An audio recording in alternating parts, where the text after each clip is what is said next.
Hello friends and welcome to sleepy classes.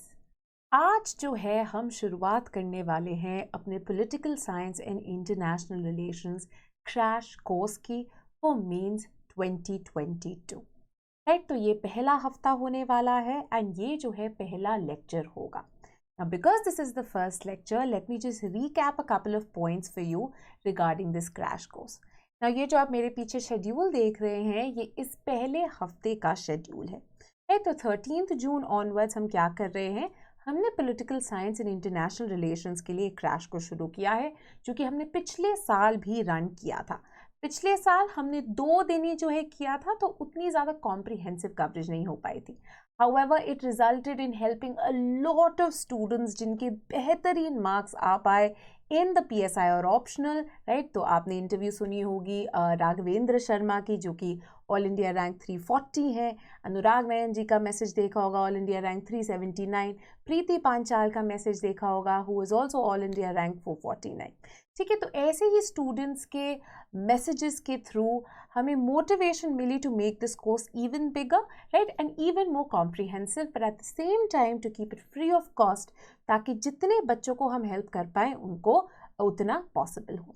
Right, so now this schedule जो कि आप देख रहे हैं, ये इसी हफ्ते का शेड्यूल है। Right, so because 4 days a week होगा, मतलब मंडे टू थर्सडे जो है ये होगा।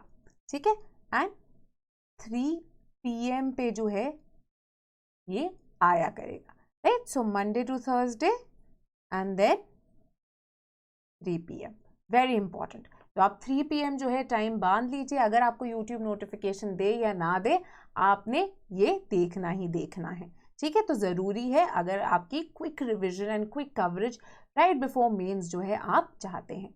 ना इम्पॉर्टेंटली हमने इससे पहले एक पूरा लेक्चर भी किया था, एक पूरी वीडियो की थी talking about the crash course, what is it all about. तो अगर आपने मिस कर दिया था, आप उसको देख सकते हैं, ऊपर मैंने कार्ड में लगा दी है, you can go back and watch that. Importantly ये जो क्रैश कोर्स है 13 जून से शुरू होकर 1 सितंबर तक चलेगा। इसमें हम 3 राउंड्स ऑफ रिविजन करेंगे। 3 राउंड्स ऑफ रिविजन का क्या मतलब है, अगर आप यहाँ पे देख रहे हैं तो 13 जून टू 16 जून, मतलब इस हफ्ते के 4 दिन में we will be taking up questions which deal with paper 1 part A of the subject. ठीक है, हाउएवर क्योंकि टॉपिक्स भी ज़्यादा हैं, तो अभी इन 4 दिनों में 1-1, 2-2 क्वेश्चन पर टॉपिक जो है वो हो पाएंगे। पर आपने घबराना नहीं है, क्यों? बिकॉज हम 3 बार इसी चीज़ को करेंगे, मतलब 3 राउंड्स ऑफ रिविजन होंगे। तो पहला राउंड ऑफ रिविजन होगा जहाँ पे हम दोनों पेपर 1 एंड पेपर 2 को एक बार कवर करेंगे, जो कि 7 जुलाई ऑनवर्ड्स 7 जुलाई तक होगा। देन 8 जुलाई ऑनवर्ड्स जो है नेक्स्ट राउंड शुरू हो जाएगा। ठीक है, एंड देन अगस्त के अंदर आपका 3rd राउंड जो है शुरू हो जाएगा। मतलब आप paper 1 part A, paper 1 part B, paper 2 part A, paper 2 part B के रिलेटेड क्वेश्चंस को 3 राउंड्स में, मतलब 3 बार जो है रिवाइज करेंगे। ठीक है, इसलिए क्यों? ताकि हर पार्ट ऑफ द पेपर आपका फटाफट कवर भी होता रहे, तो आपको कभी भी ऐसे ना लगे कि अरे हम पेपर 2 को तो पार्ट B को इतनी एंड में देखेंगे, तब तक मैं कुछ रिविजन ही ना करूं, है ना। ताकि आपकी रेगुलर रिविजन भी चलती रहे एंड साथ में 3 राउंड्स में, ताकि मैक्सिमम कवरेज भी हो पाए एंड आप continuously by revising things retain भी कर पाए of both the parts of both the papers. Right, so 13th June to आपका 16th जून, इस हफ्ते we will be covering paper 1 का part A, which deals with your Western political thought, political theory and Indian political thought. Now for 13th June, that is today, Monday, हम उठा रहे हैं Western political thought and political theory के कुछ topics. कौन से topics हैं ये? सबसे पहले तो हमारे 4 thinkers, that is Plato, Aristotle, Machiavelli and Hobbes. साथ ही में we will also be doing a question related to political theory and approaches and political ideologies. ठीक है, तो अगर आपको कई बार लगता है कि अच्छा हमने आइडियोलॉजीज तो ये इतनी सारी हैं, तो ऑब्वियसली एक दिन में तो सारा खत्म नहीं हो जाएगा, तो आपने वरी नहीं करना है, आपने टेंशन नहीं लेनी है। क्यों? क्योंकि नेक्स्ट राउंड में हम और क्वेश्चंस उठाएंगे एंड उनको और जो है हम कवर कराएंगे। ठीक है, that is not to be worried.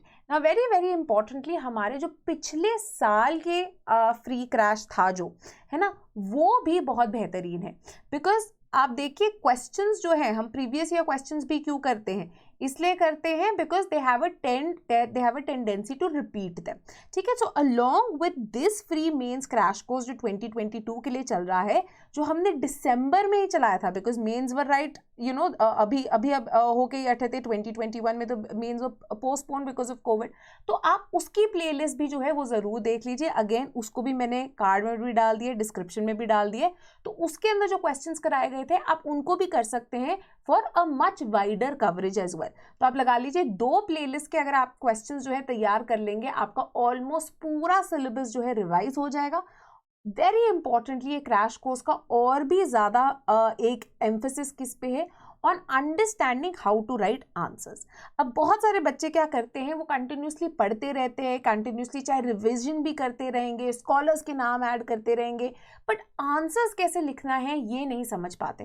And till the time you are not understanding how to write answers, till that moment you will not be able to score marks, right? So that is very, very important to understand, because if you're not writing answers well, you will not be able to get the marks as well, because the evaluator is marking you on the basis of the answer that you have written. Therefore, in this crash course, we will also be emphasizing on understanding how to write an answer, how to structure an answer, in what ways are you supposed to write points in an answer, what sort of mind maps can you include in an answer, can you include diagrams in certain answers, right? So all of these aspects are something that we will be looking at in the crash course, right? So without further ado, just to let you know that all of these जो आपके crash है, इनको आप कितनी भी बार देख सकते हैं, टाइम एंड अगेन देख सकते हैं। इनको हम टाइम स्टैम्प कर दिया करेंगे, we'll put in a time stamp, so it's easy for you guys to really gauge through it. Also, the PDFs for this course will be available on our website, and even before the website, they will be available on our Telegram channel. So this is a Telegram channel for PSIR, right? So if you're preparing for PSIR, either for UPSC or for state PCS, this is a peer-enabled channel, right, which I run. In this, apart from the PDFs, right, which will be of the crash course and other materials, there are also other important materials in terms of current affairs, write-ups, book reviews, editorial summaries, which we spread out here so that they can help students who are preparing for political science and international relations optional, right?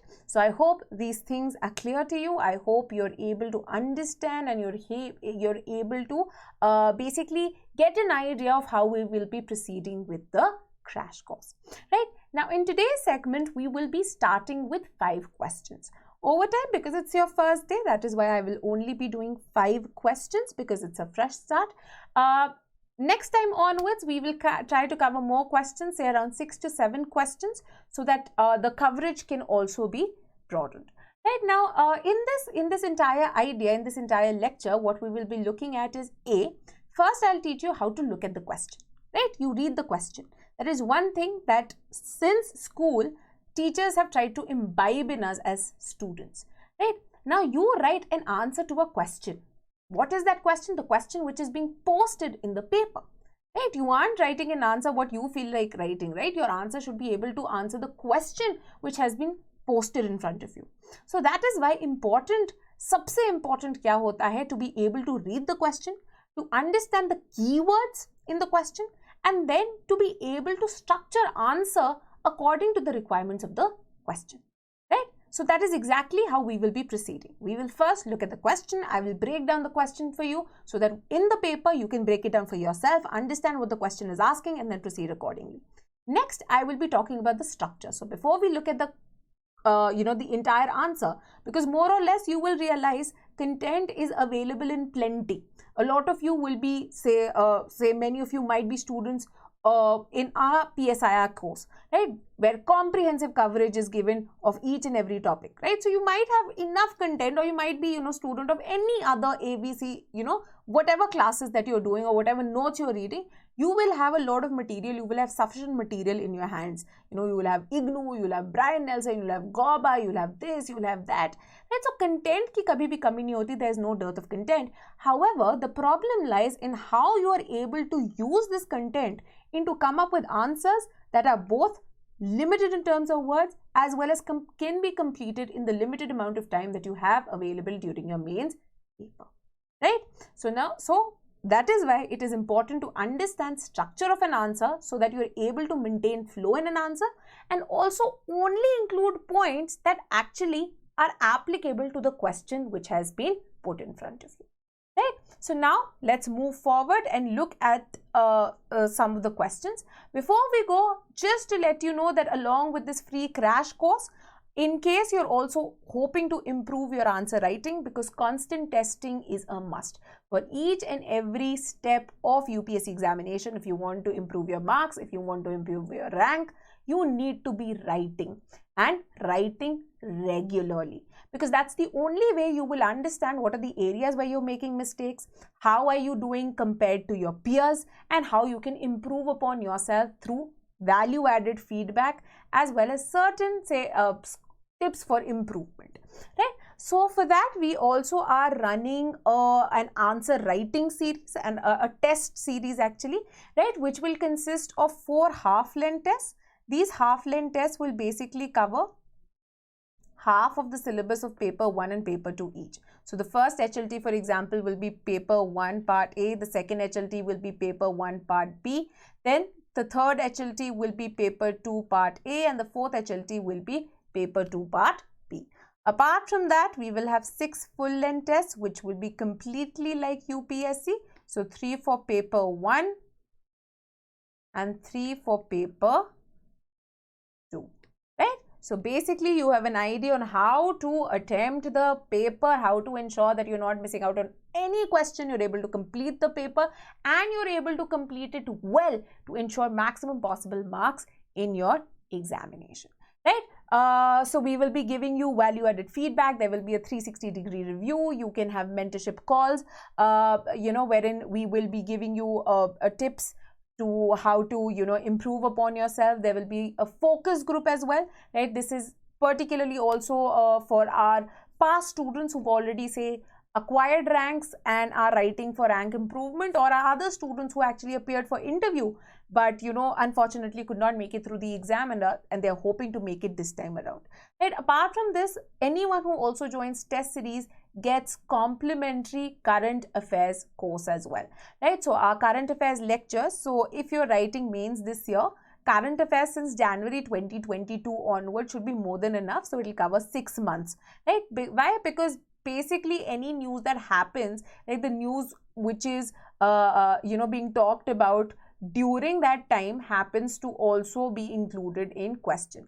And more or less any event which has been in news for the past year will be also in news during these 6 months, right? So we basically keep pulling out all important events, certain big book reviews that might be important, certain summits, etc., which might be very, very important, certain conceptual issues that are in news again, right? So, from ORF, EPW, newspapers. So that's a huge coverage in our current affairs lectures. So those lectures will also be provided complimentary to those who end up joining the test series, right? Now these test series are importantly available at rupees 6,999.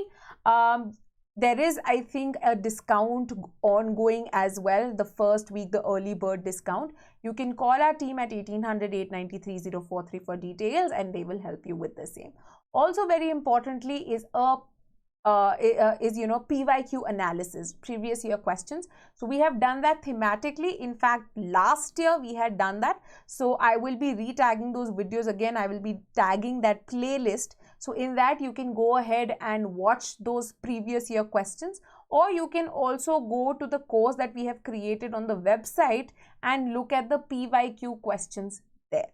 Right? So anyway, where you're comfortable on YouTube or on the platform, you can see the trend analysis videos that we've done for paper 1 and paper 2, theme wise and year wise for the last 5 years. Right? Now let's look at, very importantly, the first question. Now the first question is a comment based question, a question that you might have often seen with regard to Plato. Now Plato is obviously the foremost thinker when we look at Western political thought, right? So Plato को समझना जो है becomes very, very important. Now, importantly, much like any other Greek thinker, Plato की जो political philosophy है is very, very wide in its scope and approach, right? Because Plato happens to talk from anything and everything, starting from justice, starting from his idea of state, to how the ideal state should be ruled, to importantly his theory of education, which helps perpetuate this idea of justice as well as his theory of state. More importantly, his philosophy also talks about his idealism, right? His idealism, particularly his theory of forms, जिसके basis पे जो है entire society and उनके बाकी concepts जो है उनके बारे में वो बात कर पाते हैं. Now, if you want to quickly revise Plato, there are these very detailed mind maps जिनके through entire philosophy of Plato is quickly summarized and revised. I will be putting up a tag, so in case you want to revise Plato again, you can just click on that tag, go watch that video, right? And it will give you a quick summary of the entire philosophy of Plato. Now let's look at the question at hand. The question says, Plato is philosophy and philosophy is Plato. Okay? Comment. Now this is a 10 marker. This is very, very important to remember as well, right? Here we will be giving you detailed answers so that you get a good, a better idea of what the thinker is talking about, of what the scholar is talking about, what the theory is all about. But आपने paper में तो 150 to 250 words के अंदर खत्म करना होता है. Now, especially when it is a 10 marker, try not going beyond 200 words. 250 is obviously your maximum, but just try to limit yourself. Why? Because you have 15 and 20 markers, which are the places where you will have to write more. Right? So don't end up wasting a lot of time on your 10 markers, which are in your compulsory question part, right? Which is your first and your fifth question. So always remember कि आपने 10 markers को भी बहुत बेहतरीन तरीके से लिखना है, but don't overdo it. ठीक है, अब क्वेश्चन क्या बोल रहा है? क्वेश्चन बेसिकली एक स्टेटमेंट बेस्ड क्वेश्चन है और इस स्टेटमेंट पे it is asking you to comment. You have to comment on the statement. Now, simply the statement is emphasizing on or underlining the foremost role that Plato has come to play as far as Western political philosophy is concerned. Right? So much so that it is said that Plato and philosophy may be one and the same. Right? So the fact that philosophy basically अपना जो जन्म है, the very idea, the very emergence of philosophy can be attributed to the work and ideas of Plato. Right? Now, how will you go about looking at this answer or writing this answer? Obviously, like any other answer, a well-defined answer should always have an introduction, a body, and a conclusion. And बहुत ज़रूरी है, sometimes we overlook this fact, but बहुत ज़्यादा ज़रूरी है कि आप इन तीनों चीज़ों पे नज़र रखें to maintain flow of the answer. Now, in the introduction part, obviously, you can start by talking about Plato as a pioneer of Western political thought and political philosophy. Right? Even though Socrates, जिनके आगे student थे Plato, is regarded as one of the firsts, but Plato further developed on Socrates' work, and this was obviously, available to a huge range of scholars via the numerous works that have been attributed to Plato, chief amongst them being the Republic. Right? So Plato ko therefore, he is regarded as the father of Western philosophy. Right? So you can start by talking about that in the introduction. Then in the body, you obviously need points to substantiate the statement. अब statement तो हो गई, आपने introduction में बोल भी दिया कि हाँ जी ग्रीक फिलोसफी के अंदर one of the foremost scholars थे, इन्होंने अकेडमी खोली, इन्होंने ये सारे वर्क्स लिखे, so and so scholars regard him as being the foremost as far as Western political thought is concerned. But how do you substantiate it? How do you add examples to ensure that yes, Plato provided foundation for the building of Western philosophy? This can be done by referring to a couple of important concepts and ideas that Plato puts forward. Right? So you can refer to, say, his idealism, his theory of forms, his theory of justice. You can look at Plato's, say, the idea of communism. Right? So you give all these points as examples that it is because of the development of these concepts by Plato that Western philosophy could then talk more on these concepts, build more on these concepts, or even criticize these concepts, which led to the further development of Western political thought and philosophy. Last but not the least, in conclusion, you can end by a critical analysis of the contribution of Plato towards Western political thought and philosophy. Now let's look at the answer. In the introduction, we talk about what the idea of philosophy even means. Now, philosophy basically stands for what? Quest of wisdom. And it is wisdom that time and again Plato was after. Wisdom, या जिसको बोलते हैं knowledge. Right? This idea of knowledge or the pursuit of knowledge was intrinsic to the entire Greek philosophy. So whether you look at Socrates, whether you look at Plato, whether you look at Aristotle, there was a huge emphasis that the greatest virtue possible to be built is this pursuit of wisdom and knowledge. Ralph Waldo Emerson, in fact, in this regard, commented that Plato is philosophy and philosophy is Plato. And why did he say that? Now, if you remember that who can you attribute the statement to, right? Sometimes ऐसे famous statements जो है comments में दे दी जाती हैं, and sometimes you remember the names of the scholars who had said that. If you remember the name of the scholar, you can go ahead and mention that.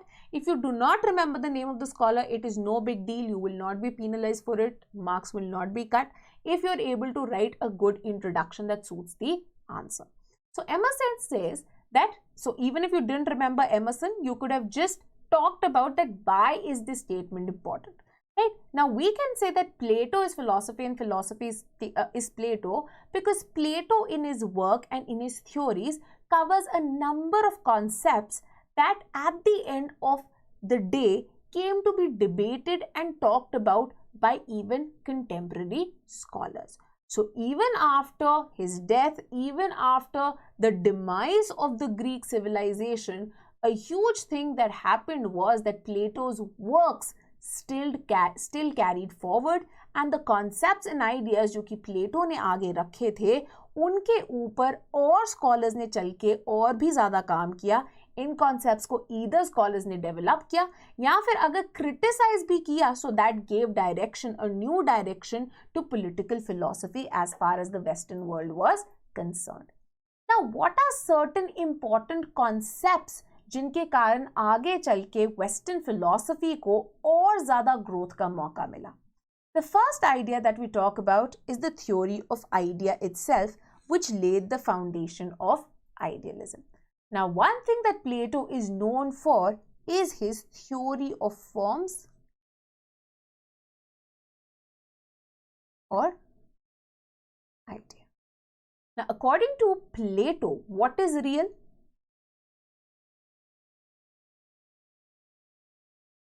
Is idea, right? Now we often hear say in Hindu philosophy हम क्या बोलते हैं कि जो material things है हमारे पास, right? Whatever matter that surrounds us is just moh maya.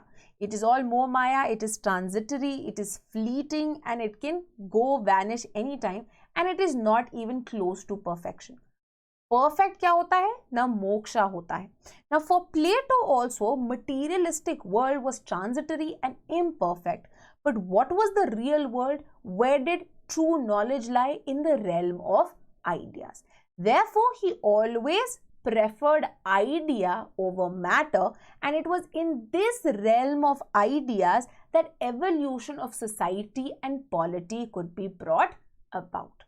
Right? Therefore, via his analogy of cave or his myth of cave, वो क्या बोलते हैं कि हमें ये real world जो ideas का world है उसको समझने की बहुत ज़्यादा ज़रूरत है. राइट? सो मिथ या एनालॉजी ऑफ केव में वो क्या दिखाते हैं कि अगर एक केव है जिसकी यहाँ पे आग जल रही है और यहाँ पे एक मैन जो है वो बंधा हुआ है और आदमी को इस केव की वॉल पे सिर्फ क्या दिखती हैं? शैडोज दिखती हैं. Now because this person has never ventured out of the cave into से द फार ओपन वर्ल्ड जहाँ पे एक सन है और सन की लाइट से सब इल्यूमिनेट होता है और उनको पता लग सकता है कि एक्चुअल में दुनिया कैसे दिखती है, तो ये चेन्ड मैन को रियलिटी क्या लगती है? वो शैडोज जो कि वो वॉल पे देखते हैं. क्यों? क्योंकि आज तक वो सन के अंदर की नॉलेज को तो वो जान ही नहीं पाए हैं. जो सन इल्यूमिनेट कर पाता है जिस वर्ल्ड को, उसको वो देख ही नहीं पाए हैं. Therefore for Plato this material world that surrounds us is just like the shadows का world जो कि ये आदमी देख रहा है cave wall पे. It is when this person breaks off his chains and escapes the caves and enters into the light that he or she truly realizes कि reality कहाँ है. And ये lit up world of the sun क्या है? This is the realm of ideas. So this laid in fact ground and foundation for what we came to regard as idealism. आगे चल के even though हम कहते हैं that Aristotle was more of a pragmatist rather than an idealist, right? Plato was more idealist than Aristotle, but फिर भी there was a streak of idealism जो कि हमें even Aristotle में देखने को मिली, and आगे चल के even amongst contemporary scholars such as Hegel, right? So Hegelian idealism की जब हम बात करते हैं, जब उनका मानना था कि change in society, evolution in society कैसे आ रहा है? In the realm of ideas आ रहा है. तो उनके डायलेक्टिक्स भी कहाँ पे चल रहे थे? आगे चल के हम देखेंगे हेगेल के आइडियाज के रेल्म में चल रहे थे. ठीक है. So that is why this entire theory of idealism is something which was contributed to by Plato. Next up obviously is also the dialectical method.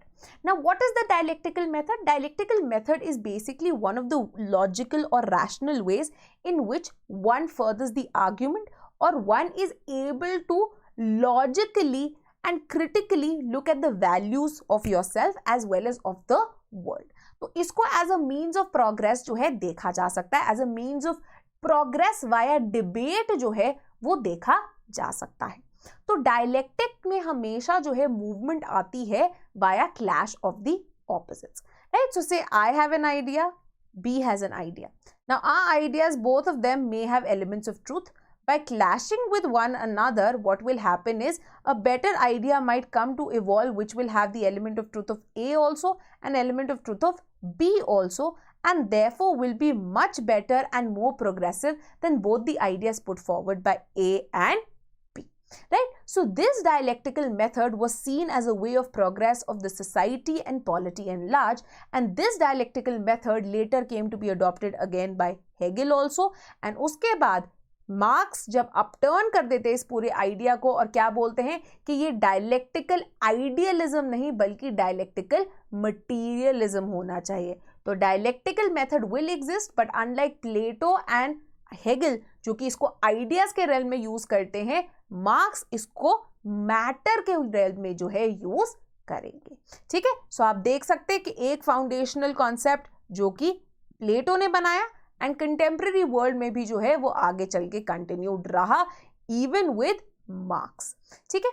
Next is obviously his ideas on ethics, politics and justice which were up for much debate and जिनके ऊपर आज भी काफी contemporary scholars जो है काम करते हैं. Now one of the main elements of Plato's philosophy was the idea of knowledge. ठीक है. नॉलेज. और ये जो नॉलेज है इसके बेसिस पे आपने एक आइडियल स्टेट जो है बनाना है. ठीक है. आखिरकार जो आइडियल स्टेट था वो कौन सा स्टेट था? One which was ruled by philosopher king. And a philosopher king कौन था? Philosopher king was a person who was privy to wisdom और knowledge, for he was the person who was truly skilled to be able to rule the state as well as provide for the good life of all the members of the state. Therefore wisdom या knowledge जो है जो उसको possess करता है, that is philosopher king and the larger guardian class, the larger ruling guardian class, वही जो है governing का part करेंगी for the ideal republic which Plato hoped to create. Now very importantly, within this wisdom, within this knowledge and this realm of politics, ये कभी भी separate नहीं था from the idea of ethics. इसी knowledge, इसी wisdom के अंदर ethics जो है वो inbuilt with politics. So ये कोई immorality नहीं preach कर रहे थे, ये कोई shrewd, realistic politics नहीं थी, even though you do see elements of that when you look at say theory of education by Plato, but ultimately एक ethical wisdom led base to politics was given by whom? By Plato. ठीक है. ये जो एक एक intrinsic relationship था between morality, ethics and politics. This came to be later develop by a number of scholars. Aristotle जो कि इनके स्टूडेंट थे, इनके फॉलोअर थे आगे चल के. Despite numerous criticisms of Plato, this was something that continued with in Aristotle also.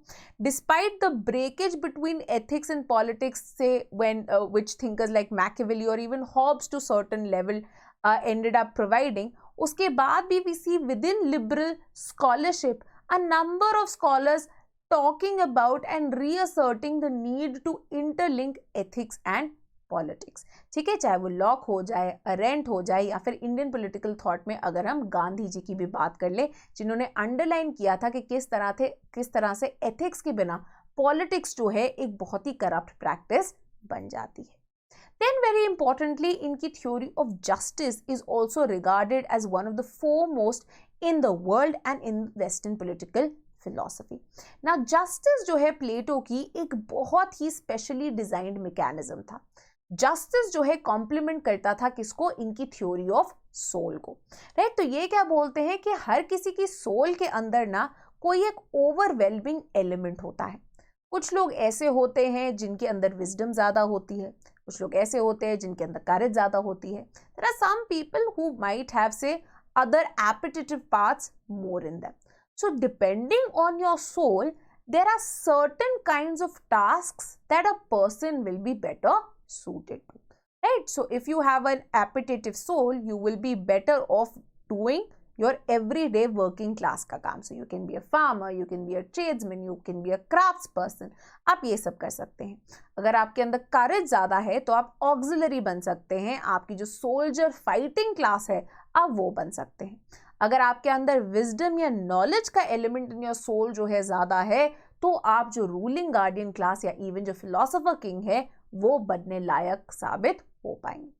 So justice for Plato was actually doing something that you were best suited to do both individually and then within the state when you organized individuals in a manner that they were able to perform the tasks that they are best suited to do.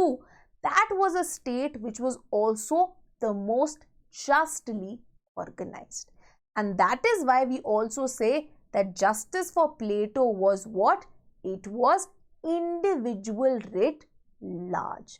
Right? Now this is very, very important to understand. तो ये जो theory of justice थी ये essential बन गई थी. Y? Because प्लेटो का सीधा सीधा क्या मानना था? जिसका काम है वो उसको ही एकदम भाता है. तो अगर आप एक ऐसे इंसान हो जिसकी थ्योरी ऑफ सोल के अकॉर्डिंगली करेज ज्यादा है तो आपको फाइटिंग क्लास में होना चाहिए. अगर आप फाइटिंग क्लास की जगह से फार्मर क्या या ट्रेड्समैन का काम कर रहे होगे आप वो काम अच्छे से नहीं कर पाओगे. You might just and up से फाइटिंग या फिर आपके अंदर उतनी ज़्यादा जो है कॉमन सेंस या कुछ नहीं होगा कि you are able to run a business in a good manner. Therefore he said that the theory of justice demands that the state also be organized in almost a sort of class system wherein the people who are best suited to perform certain tasks are made to do so. ठीक है, तो आपके ruling guardians जो है वो political activities का काम करेंगे, जो ऑक्सिलरीज हैं वो डिफेंडिंग का काम करेंगे, एंड जो आपके बाकी एवरेज मैन बचे वो ऑब्वियसली क्योंकि स्टेट को अब चलाने के लिए आपको कमाई करने की ज़रूरत है, फार्मिंग करने की ज़रूरत है, वो ये सारे काम जो है करेंगे. सो शेफाली झा यही रिमार्क करती हैं कि इनकी जो ये आइडिया ऑफ जस्टिस है जिसके ऊपर प्लेटो ने टाइम एंड अगेन एम्फसाइज किया था that without justice you cannot ensure a happy and a stable community. This was something that even contemporary political scholars came to understand. While there may be debates over the type of justice or the form of justice, but one idea remains for sure, that justice is an ideal that all states and political communities should be in pursuit of. Next up is obviously the idea of communism. Now, a lot of times there are also questions which ask you to compare and contrast the ideas of communism between Plato and Marx. Now, you have to understand what the words and say the end goal might seem similar. The means to do so and the reason to do so were completely different between Plato and Marx. Now Plato laid foundation of this idea of communism, especially communism of wives and property, जो कि वो guardian class के लिए करते हैं.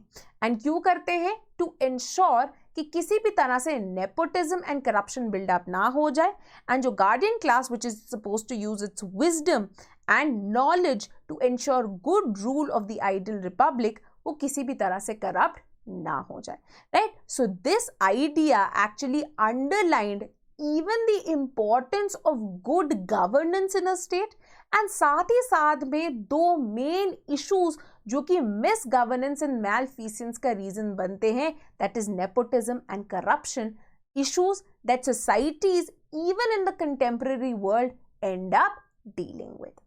Next, very importantly, is the idea of the idealistic society, right? So now we know Plato is known as the father of political idealism, right? And political idealism के अंदर क्या था? That scholars were not happy with just describing the world around them. They were also into this habit of what ought to be, or how to create a better society, how to create a better state. And this sort of political idealism again laid ground for a number of contemporary idealist scholars, and in fact this is what is also बहुत importantly underlined कि political philosophy was supposed to act as a means.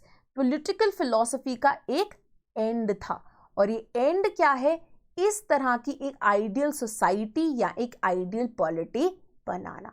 तो जो political philosophy थी उसको philosophy कोई arm chair philosophy नहीं बन के रह गई थी, बल्कि it was supposed to be put in action to create a better society, to create a better state, and therefore Plato's political philosophy is regarded as being architectonic in nature, right? Because वो एक completely नई एक idealist society in polity को envisage करती है, and ये एक idealistic ऑटो का रोल जो पॉलिटिकल फिलॉसफी को निभाना चाहिए, ये प्लेटो ने ये आइडिया आगे रखा, जिसको नंबर ऑफ स्कॉलर्स ने आज भी इसको जो है परस्यू कर रहे हैं. ठीक है, so with in the larger European society ये जो वेस्टर्न पॉलिटिकल फिलॉसफी का ट्रेडिशन के फाउंडेशंस थी जो प्लेटो ने रखे, थ्रू विच जो भी issues, disorders, crisis actual world face कर रहा है, किस तरह से हम उसको अंडरस्टैंड कर सकते हैं एंड किस तरह से हम उसको बेटर बना सकते हैं to create a desirable political order, this can be seen as one of the chief contributions of Plato's thought. So Plato and his disciple Aristotle दोनों को ही क्रेडिट किया जाता है वेरी इंपॉर्टेंटली फाउंडेशंस ले करने के लिए for the Greek political philosophy, जिसके ऊपर then the entire western political thought का tradition came to be established, right? And that is why Whitehead जो है वो क्या कहते हैं कि पूरा का पूरा वेस्टर्न या यूरोपियन फिलोसॉफिकल ट्रेडिशन जो है is nothing but a set of footnotes to Plato and Aristotle. ठीक है, in conclusion we can obviously remark and talk about a couple of criticisms of Plato's philosophy, right? So while he's been admired across the corner, while he's been credited with a number of foundational concepts, there is also criticism. And सबसे पहले critic तो प्लेटो के खुद के ही student Aristotle ही थे. However, 20th century में a number of other critics have also emerged, chief amongst them being Karl Popper and Hannah Arendt, who have called him a prophet of totalitarianism, a prophet of fascism, because of the kind of teleological method available with Plato. Teleological मतलब एक end goal already उनके दिमाग में था, and उस end goal को वो साम दाम दंड भेद बस उस एंड गोल को जो है वो पहुंचना चाहते थे, एक इस तरह का आइडियल रिपब्लिक बनाना चाहते थे which was completely unified, right, excessively unified, almost completely in control of the guardian class, particularly the philosopher king, who in fact ends up using mechanisms of education to further almost brainwash the population into giving into the authority of the philosopher king.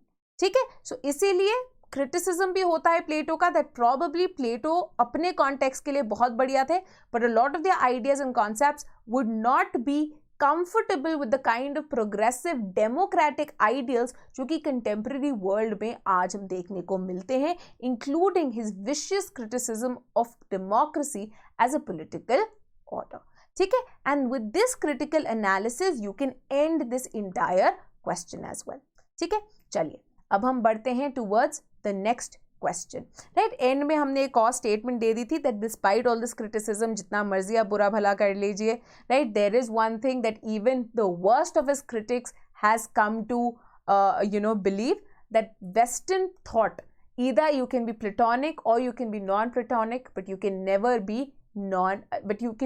non-Platonic, right? You can be either Platonic, or you can be anti-Platonic. मतलब यहाँ तो आप further develop कर सकते हो प्लेटो की thought को, या फिर आप criticize कर सकते हो प्लेटो की thought को, but आप ignore नहीं कर सकते हो प्लेटो को. So it's almost like saying, any publicity is good publicity, but you really can't ignore me, right? That sort of a thing also applies to Plato by and large as far as the Western political thought is concerned.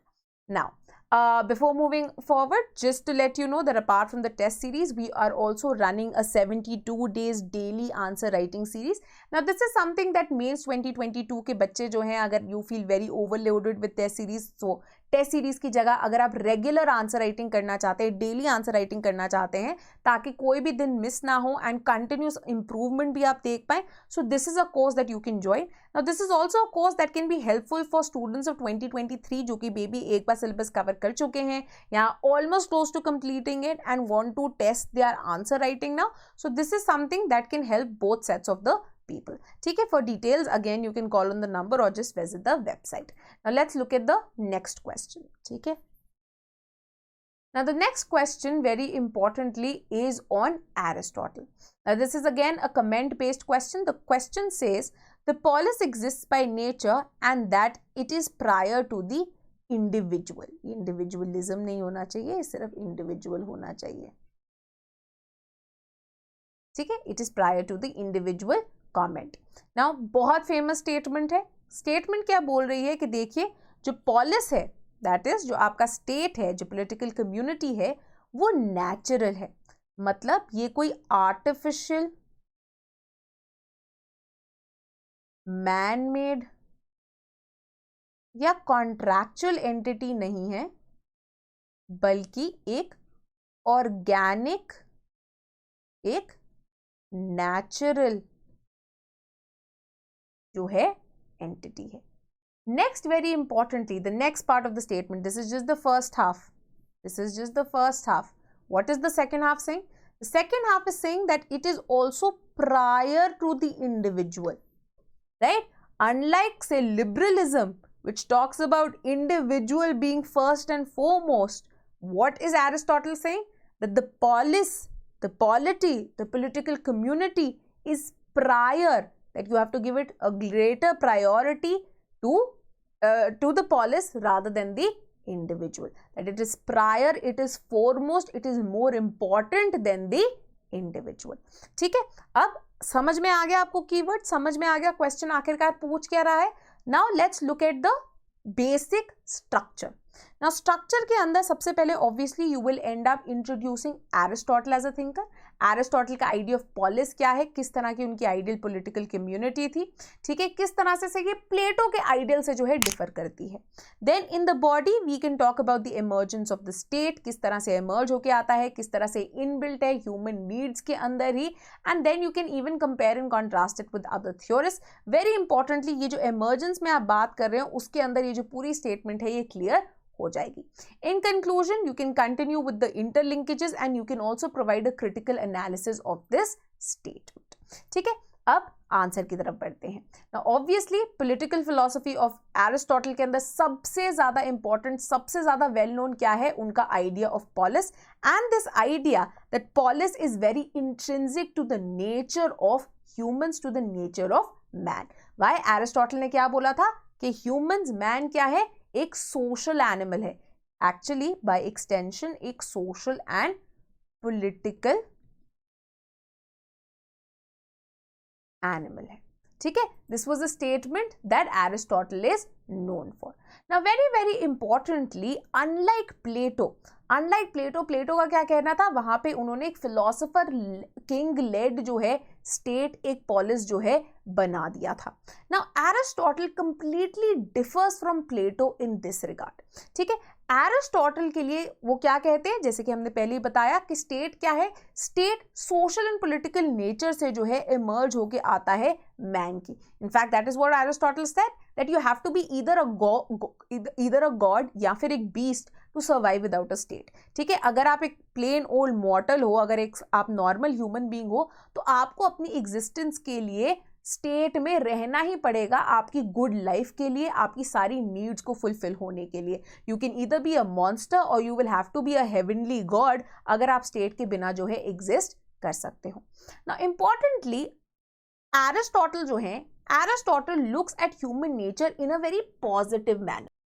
Now he said that man being a social animal, cooperation जो है उनकी nature का part है, and man can collaborate and have partnerships, right? So unlike say a Hobbesian state of nature जो कि बहुत pessimist है and people are fighting amongst each other, power seeking है, always in competition with each other है, तो unlike that Aristotle का version जो है थोड़ा Lockean type था. ठीक है, थोड़ा ज़्यादा positive था, cooperation partnership oriented था.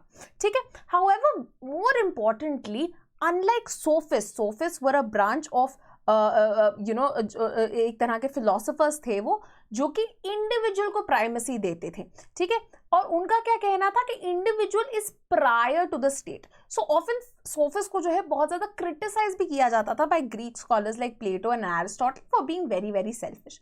तो Aristotle basically in one way was similar to both Plato and Socrates before him, that state को ये नेचुरल एंटिटी मानते हैं, एक डिजायरेबल एंटिटी मानते हैं, entity more important and individual जो है वो मानते हैं.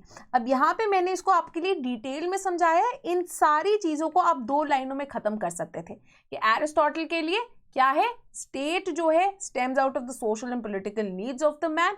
ठीक है, उनकी सोशल एंड पॉलिटिकल नेचर से निकल के आता है. And very importantly given the nature of man, cooperation and partnership की तरफ ये जो एक टिल्ट है enables the creation of state which is viewed as being natural and desirable, unlike sophists who considered individual to be prior to the state. तो एक छोटा सा पैराग्राफ जो है आपका बन जाएगा unlike 2 paras here. ठीक है, तो ये एक फटाफट से छोटा सा पॉइंट हो जाएगा.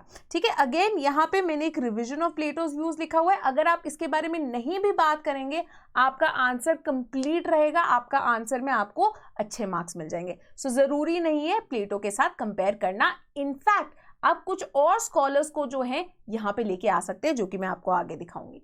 ठीक है, now when we look at obviously the statement, हमने अब आपको बताना है कि किस तरह से स्टेट जो है प्रायर है ना. अब हमने ये तो बता दिया कि स्टेट नेचुरल है, स्टेट नेचुरल है, जो एरिस्टोटल ने बोल दिया कि नेचुरल है, ऑर्गेनिक है, राइट. बट ये नेचुरल स्टेट इंडिविजुअल से प्रायर कैसे, इसकी एवोल्यूशन कैसे हो रही है, वो हमको जानना जरूरी है, which is given in Aristotle's theory of state.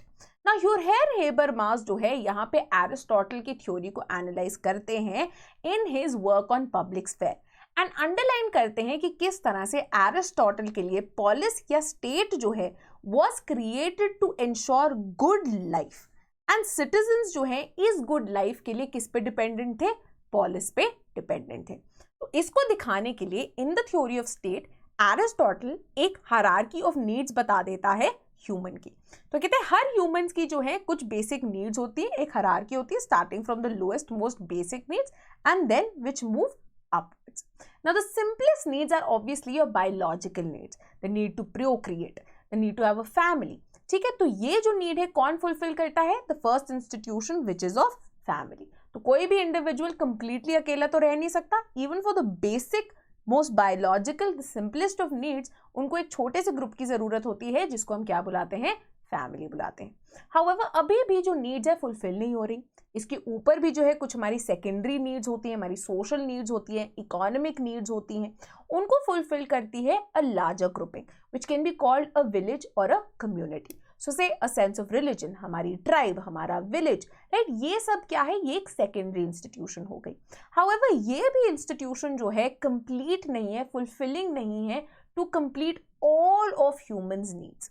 So the top most सबसे बेहतरीन institution which offers a mechanism of self actualisation to human beings, वो कौन सी है, वो स्टेट है.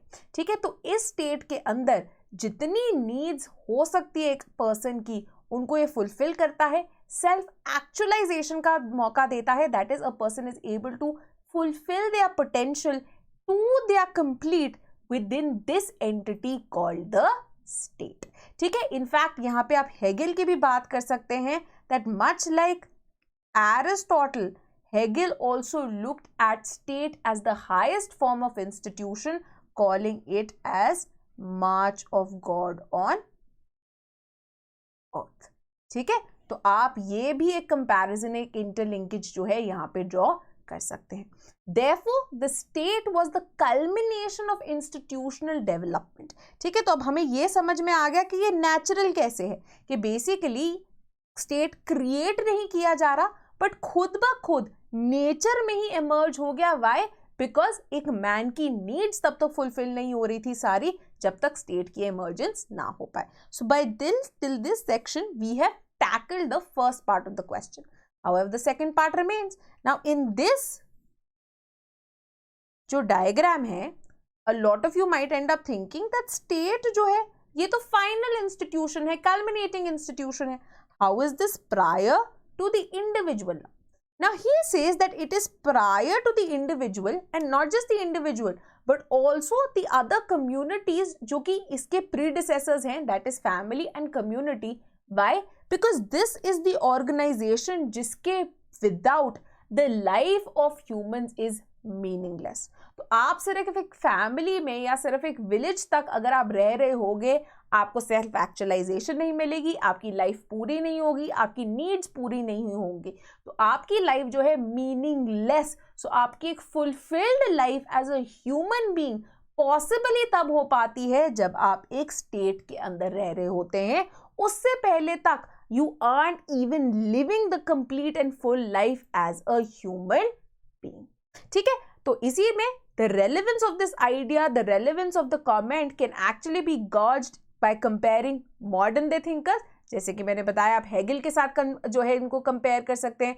सिमिलरली आप हैना अरेंट के साथ जो है कंपेयर कर सकते हैं, जिन्होंने अगेन काफ़ी ज़्यादा एम्फसाइज किया था on the need for an active policy, need for an active citizenship and a thriving state and political community. And then you can also contrast it with contractualist thinkers who were a complete opposite, who were completely at odds with what Aristotle had said, right? For example, for them, state was an artificial creation, right? A contract-based creation, and very importantly, it was created for the sake of the individual। ठीक है, it was for the sake of individual and his well-being and his rights that state came to be। तो यहाँ पे आप Hobbs and lock की बात कर सकते हैं कि किस तरह से उनका आइडिया, उनका conception of a state is completely different from what Aristotle proposes in this statement. In conclusion, obviously, despite the fact that state is considered as being natural and prior to the individual, Aristotle by no means is trying to put down the individual or say that the interests of an individual do not matter. In fact, Aristotle क्या बोल रहे हैं कि it is when we live in a state that we understand what is good for us। ठीक है, कि अगर हम एक स्टेट में नहीं रह रहे होंगे, अगर हम completely like jungle में रह रहे होंगे, like अनसिविलाइज्ड बीइंग्स रह रहे होंगे, तो हमें ही conception of good and bad नहीं होगा, हमें एक conception of good life and what is good for us नहीं पता होगा। The idea that a man and what is good for me मुझे तभी समझ में आएगा अगर मैं एक मॉरल कम्युनिटी में रह रही होती हूँ, एक एथिकल कम्युनिटी में रह रही होती हूँ। और ये सबसे बड़ी एथिकल एंड मॉरल कम्युनिटी कौन सी है? दैट ऑफ पोलिस और of state। In fact, this idea will come close to Rousseau's general will also, जो कि यही बात करते हैं that हमारा जो एक state है, right? Even though Rousseau बात करते हैं किसकी? Contractualist based है ना? Contractualism है Rousseau में। However, एक चीज जहाँ पे कॉमन है आपके रूसो एंड एरिस्टोटल के बीच में, वो क्या है? That it is only by living in the larger moral community that a person comes to regard or recognize his own good, right? What is good and what is better rather than selfish interest, right? That is why Rousseau भी differentiate करते हैं between real will and actual will। ठीक है, कि आपकी real will वो will होगी जो कि आपके better, आपके selfless, आपके ऐसे गुड को निकालेगी which will be aligned to the good of all. However, despite all of these things, Aristotle and उनका आइडिया ऑफ स्टेट जो है, राइट, इट्स उसको क्रिटिसाइज भी बहुत किया जाता है. क्यों? बिकॉज इनकी पॉलिस, उसके अंदर जो पार्टिसिपेशन एंड सिटीजनशिप थी वो बहुत ही एक चुनिंदा फ्यू, एलीट फ्यू के लिए जो है अवेलेबल थी. It was not available for children, it was not available for older people, it was not available for women, it was not available for aliens, it was not available for slaves. हाँ, and that is for that reason कि Karl Popper जो हैं क्या कहते हैं, वो कहते हैं एरिस्टोटल का ये जो बेस्ट स्टेट था, जिसको पॉलिस बुलाते हैं, पॉलिटी बुलाते हैं, can be seen as a compromise between three things. What three things? एक रोमांटिक प्लेटोनिक एरिस्टोक्रेसी, राइट, जो गार्डियन रूल पे बेस्ड थी. A sound and balanced feudalism, जहां पे स्टेट के सिटीजन कौन थे? प्रॉपर्टीड फ्री मैन थे. as well as elements of some democratic ideas, but इसके अंदर भी chief amongst कौन था? feudalism ही था. आप कंक्लूजन किसी और स्टेटमेंट के बेसिस पे कर सकते हैं, नेचुरल बेसिस पे भी कर सकते हैं, and that can be a good conclusion. ठीक है, एंड इसके साथ हमारा सेकेंड आंसर जो है comes to an end. Next question जो है डील करता है with Machiavelli's thought. Now this question says the principles of moral indifference and universal egoism are cornerstones of Machiavelli's political philosophy. Comment. ठीक है, now this is again what? A statement based question, but this is of 15 marks. Therefore, more examples, more theory, a थोड़ा सा lengthier answer can be written here. Now, let's read the question again. क्या ये बोल रहे हैं कि moral indifference and universal egoism दो चीजें हैं जो कि सबसे इंपॉर्टेंट फीचर्स हैं मैकियावेली की पॉलिटिकल फिलॉसफी के. Now what can we do? Comment questions के अंदर हमेशा ही आपने क्या करना होता है? अपना व्यू देना होता है, अपनी व्यू पॉइंट देनी होती है, एंड इंपॉर्टेंटली आपको इस व्यू को सब्सटैंशिएट करना होता है by writing arguments of scholars और giving examples and giving relevant theory, जो कि आप यहाँ पे बता सकते हैं. नाउ इसका स्ट्रक्चर क्या होना चाहिए? Obviously there has to be first the introduction, wherein you can introduce Machiavelli, उनके मेन वर्क्स को आप इंट्रोड्यूस कर सकते हैं, एंड वेरी इंपॉर्टेंटली उनके ब्रेक फ्रॉम पास्ट को, कि किस तरह से इनके व्यूज जो हैं ग्रीक एंड मिडीवल थॉट दोनों से ही कंप्लीटली हटके हैं. ये बॉडी में चला गया, बट इस कॉन्टेक्स्ट को भी जो है आप इंट्रोडक्शन में ही लिख सकते हैं कि क्या कॉन्टेक्स्ट था जिसके कारण मैकियावेली की इस तरह के व्यूज जो हैं वो डेवलप हो गए. In the body part, you will obviously talk about both of these ideas, both moral indifference and universal egoism.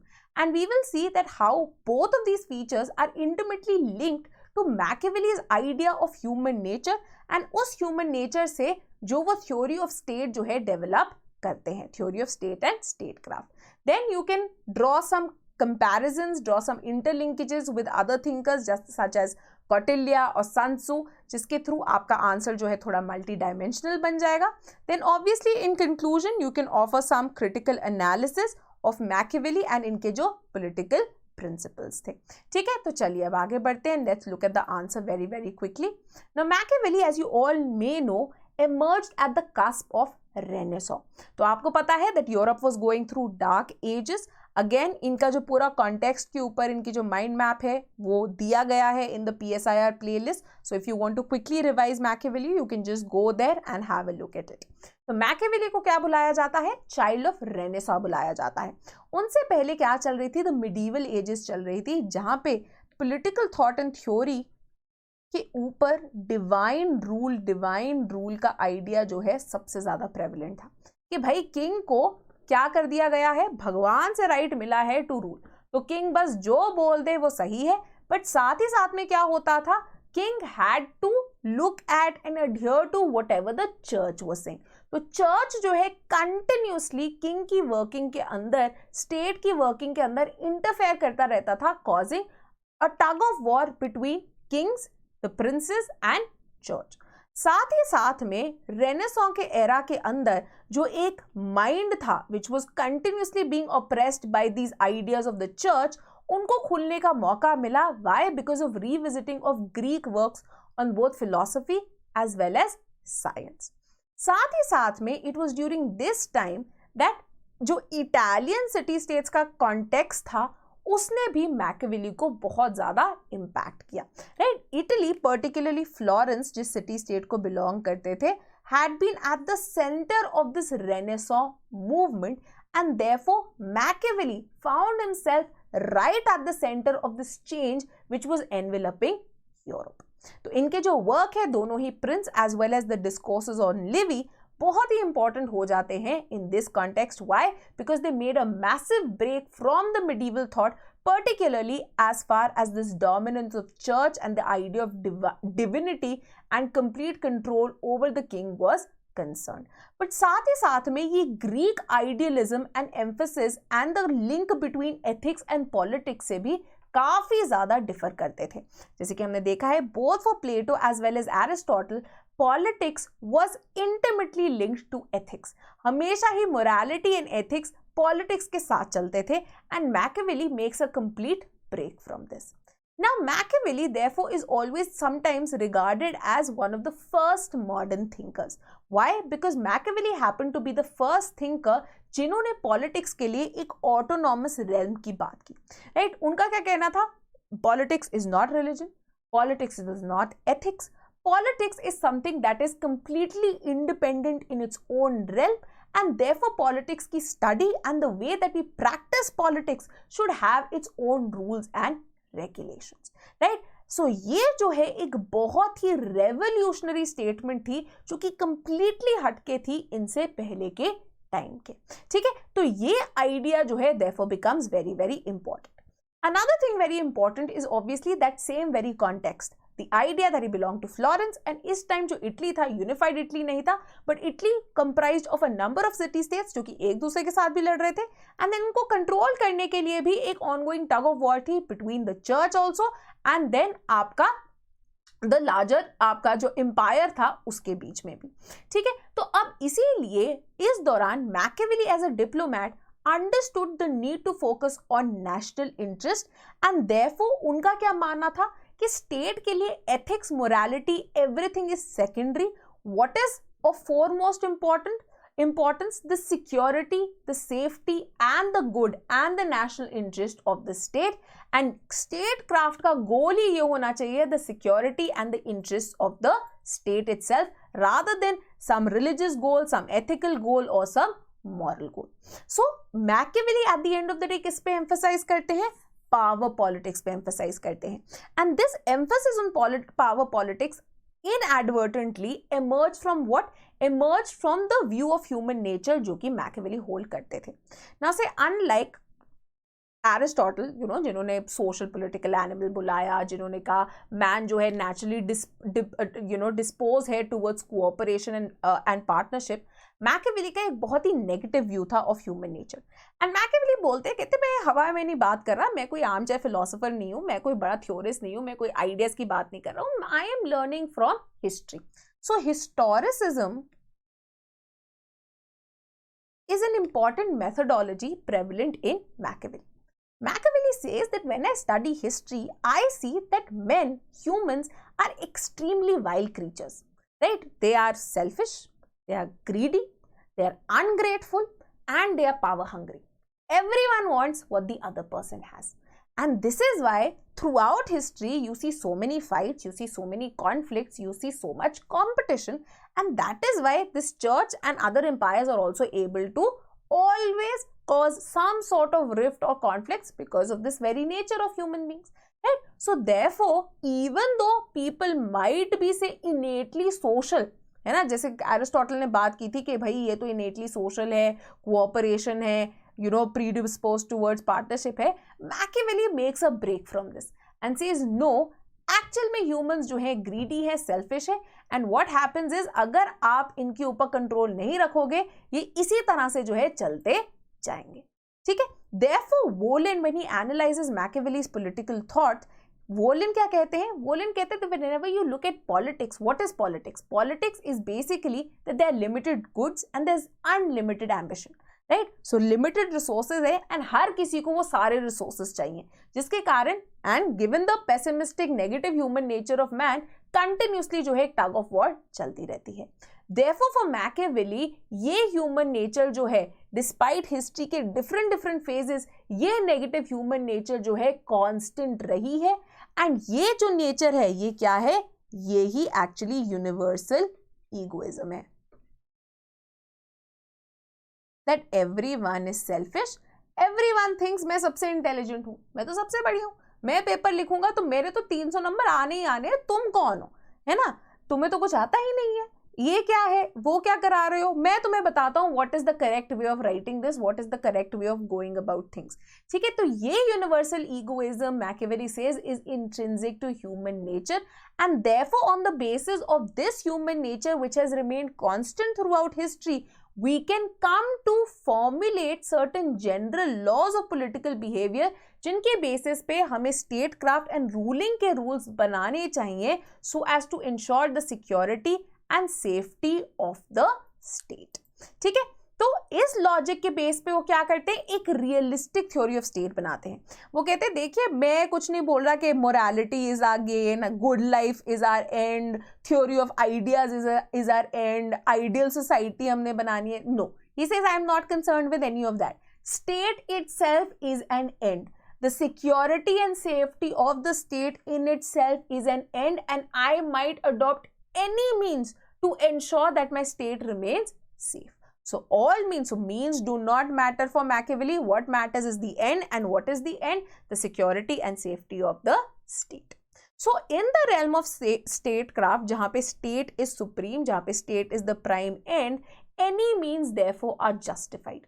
And therefore what Machiavelli ends up doing is that he says that there is no one yardstick of morality, ठीक है। तो यहाँ पे वो क्या आ जाता है, यहाँ पे शुरू हो जाता है आपका moral indifference का idea, right? Therefore Machiavelli says that morality and ethics don't really matter to me as far as the security and national interest of my state is concerned, and therefore with this regard he proposes a dual morality.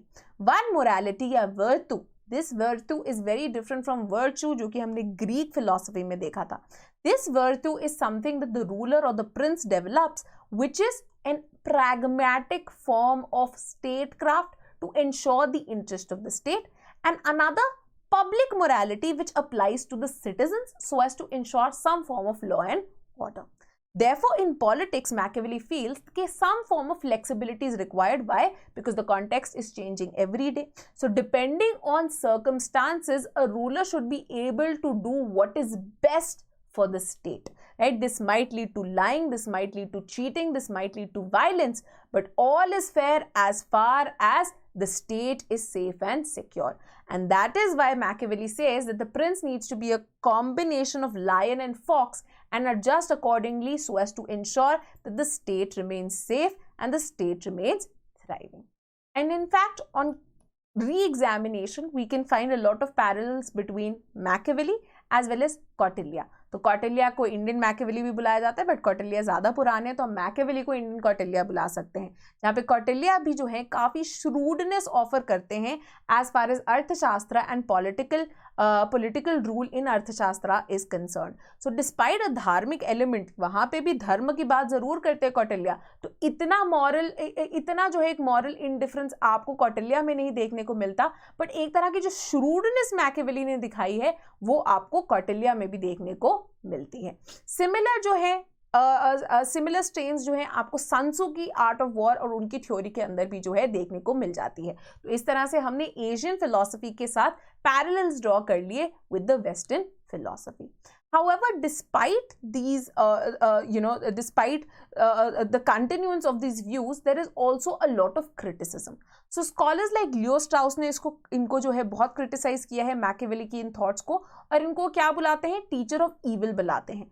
On the other hand, Benedetto Croce क्या बोलते हैं, वो बोलते हैं immoral नहीं थे, क्या थे ये, amoral थे. So this in fact fits in with that idea of moral indifference जो कि रेज किया था आपके क्वेश्चन में, ठीक है. On the other hand Isaiah Berlin in defence of Machiavelli कुछ चीजें बोलते हैं. वो बोलते हैं मैकियावेली जो है एक इमोरल पॉलिटिकल रेल्म नहीं बना रहे थे, बल्कि वो क्या कर रहे थे, that there can be conflict between two moralities, that is public morality and public आपकी प्राइवेट मोरालिटी. वो क्या कह रहे हैं, Isaiah Berlin at the end of the day कहते हैं that in fact Machiavelli value pluralism preach कर रहे हैं, जहां पे वैल्यूज जो कि प्राइवेट रेल्म में एप्लीकेबल होती हैं हमेशा पब्लिक रेल्म में जो है अप्लाई नहीं कर सकती, right? So for example, in our domestic sphere, we might say that lying is very, very bad. But what if lying in the public sphere might end up saving your state from a war? Right? तो आपको private good, अपने citizens के good, अपने common good को ensure करने के लिए Prince को कई बार ऐसे काम भी करने पड़ जाते हैं. Therefore, according to Berlin, Machiavelli जो है आज भी रिटेन कर रहे थे the classical link between public good and private interest. So despite the fact that Machiavelli says that the prince has his own moral yardstick, one thing that Machiavelli tries to underline again and again is that whatever the prince must do should only benefit the state and the people at large, right? जो prince है ये अपने selfish interest के लिए ना करे, तो society, the state at large की protection and security के लिए जो है ये कर रहे हों. Therefore, ये जो virtue है in prince, this is required for a vibrant and stable political community, which will therefore enable the individuals to lead a happy and comfortable life. ठीक है, तो ये जो है जरूरी है समझना about Machiavelli. Now the next question deals with Hobbes. Now this is a very interesting question. It is also the sort of question that often scares students. ठीक है, question क्या है? Comment on the following. Again a comment based question. It is not wisdom but authority that makes a law, and this is Hobbes' statement.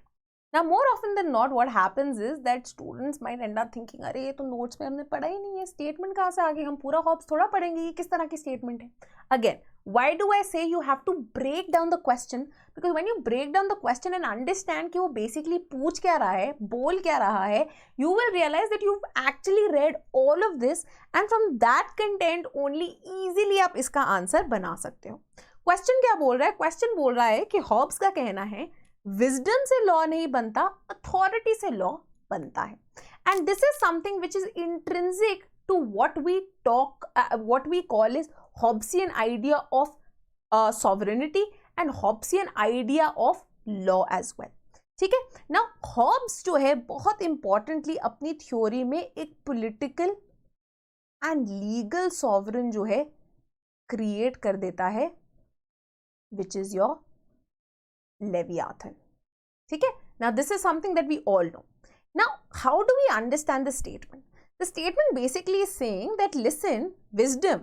Now this was something that Plato had said. Plato had said knowledge, wisdom, it's all amazing, right? It is on the basis of knowledge and wisdom that state should be made, law should be made, all of these things should be made. Now Hobbes यहाँ पे कह रहे हैं कि wisdom तो law बना ही नहीं रहे हैं, अथॉरिटी से लॉ बन रहा है. इसका क्या मतलब हुआ? Now when you look at it, it simply means that when you look at Hobbes, now Hobbes की शुरुआत कैसे हुई? Hobbes is a contractualist thinker. फटाफट स्टोरी समझ लेते हैं, और ये बिल्कुल भी कॉम्प्लिकेटेड नहीं है. Hobbes is a contractualist thinker. Hobbes क्या कहते हैं? Hobbes का again very negative aspect of human nature कि अगेन लोग कैसे हैं? लोग तो सेल्फिश हैं, राइट? लोग पावर हंग्री हैं. लेकिन एक चीज अबाउट ह्यूमंस क्या थी? Humans are all equal. And because they are equal, they all equally think कि मैं भी बहुत smart हूँ. ठीक है, I also should be ruling more, I should be earning more, I should be getting this, I should be getting that. And therefore the state of nature is a state of war. Right? People are continuously fighting with one another. However, in this state of nature also, Machiavelli says that there is something called law of nature that exists. Right? Law of nature exists. And ये law of nature में around 19 laws है. Chief amongst them जो है 3 laws थे. ठीक है, जो पहला लॉ है वेरी वेरी इंपॉर्टेंटली एंड सबसे बहुत बेसिक चीजें हैं जो कि ये बात करते हैं. पहला लॉ कहता है कि देखिए, all humans should Aspire for piece.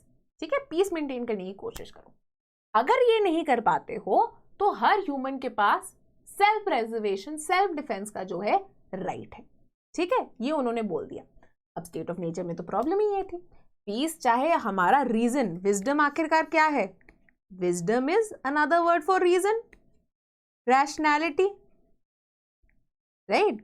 And what was one thing that Hobbes had said? Hobbes had said all humans, unlike medieval thinkers, unlike Greek thinkers like Plato and Aristotle also. One thing जो कि Hobbes ने क्या बहुत important चीज बोली, again Machiavelli is also not to be included here. किसने? आपके ये modern thinkers ने बोली, chief amongst them Hobbes, that reason जो है equally available है हर human being को. ठीक है, तो रीजन के बेसिस पे आप समझ पा रहे हो लॉ ऑफ नेचर को, और नेचर ने बोल दिया कि आप ट्राई कीजिए पीस मेंटेन करने की, बिकॉज आखिरकार पीस में रहोगे तो आपके लिए भी फायदा है. Nobody will kill me if I don't kill someone else, nobody will take my property hopefully, अगर मैं किसी और की प्रॉपर्टी नहीं लेना चाहता हूँ.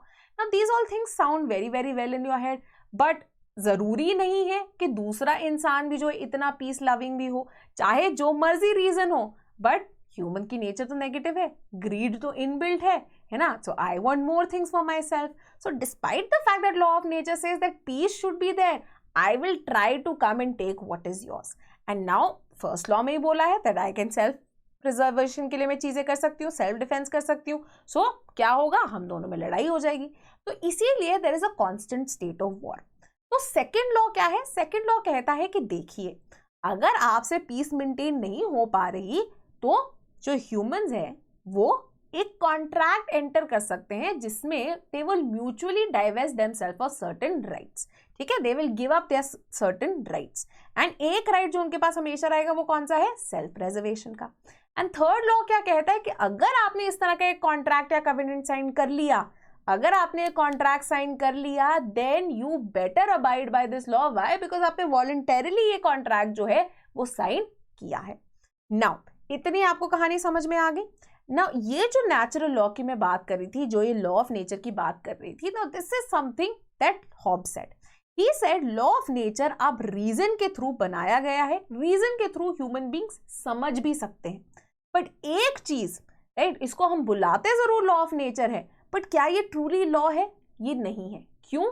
क्योंकि बेसिकली ये एनफोर्सिएबल नहीं है, राइट. ये एनफोर्सिएबल नहीं है because there is no authority backing it, there is no fear of punishment, there is no authority that will come and say that I will put you in the jail if you break this law.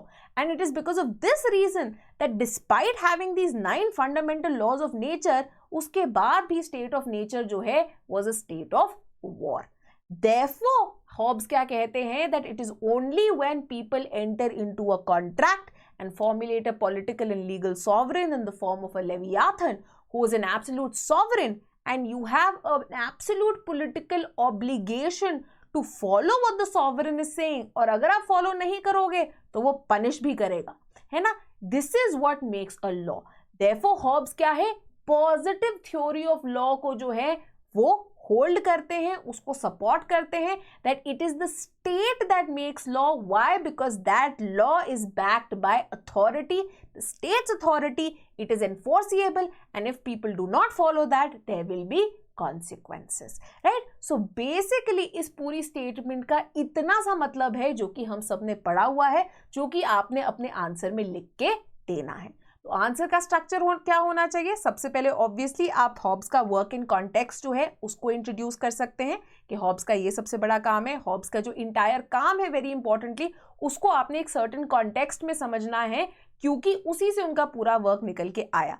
ठीक है, तो England के अंदर जो एक bloody revolution चल रही थी and the kind of chaos and anarchy that Hobbes had witnessed led to him arguing for an absolute sovereign to ensure कि कंप्लीटली स्टेबल रहे पॉलिटिक्स एंड जो पूरी सोसाइटी है. इससे हम निकलते हैं बॉडी की तरफ. You can talk about Hobbes का views on law, law of nature and need for authority, and then किस तरह से क्या लिमिटेशंस थे नेचुरल लॉ की, एंड किस तरह से wisdom and reason is not enough for enforcing a law. What is required is authority. ठीक है, and then in conclusion we can give certain contemporary examples and you can also give a critical analysis. ठीक है, तो again in the beginning we have talked about कि किस तरह से Hobbs को क्या रिगार्ड किया जाता है as the scholar of security and order, and इसी के लिए उन्होंने एक अपना सबसे इंपॉर्टेंट वर्क लिखा था which was called Leviathan. ठीक है, ओकशॉट जो है वो क्या कहते हैं, ये जो इनकी लेवियाथन है इसके अंदर ये थ्योरी ऑफ सॉवरेनिटी की बात करते हैं, जिसमें एब्सोल्यूट सॉवरेनिटी का आइडिया आ जाता है, लॉ की, ह्यूमन नेचर की, as well as political obligation की.